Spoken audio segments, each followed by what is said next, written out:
Yung tunog niya basi, tapos hindi siya ganun kasakit sa tenga. Thank you. Thank you bro, thank you. Ingat kayo ah. Hey!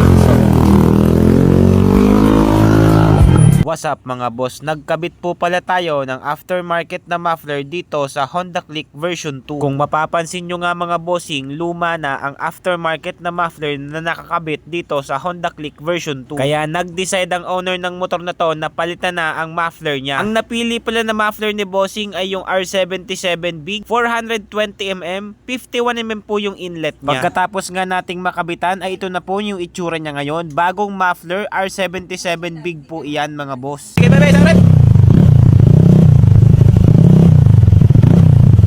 Isa pa?